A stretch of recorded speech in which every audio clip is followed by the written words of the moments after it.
أعوذ بالله من الشيطان الرجيم சபிக்கப்பட்ட ஷைத்தானை விட்டு அல்லாஹ்விடம் நான் பாதுகாப்பு தேடுகின்றேன். كذب الذين من قبلهم فأتاهم العذاب من حيث لا يشعرون இவர்களுக்கு முன்பும் பலர் இதே போன்று பொய்யென வாதிட்டிருக்கிறார்கள்.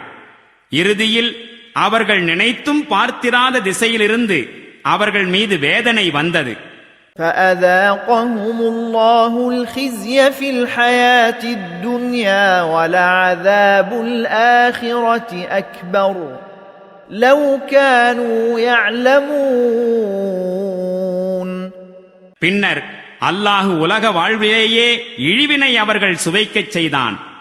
மறுமையின் வேதனையோ இதனைவிட கடுமையானதாகும். அந்தோ இந்த மக்கள் அறிந்திருந்தால்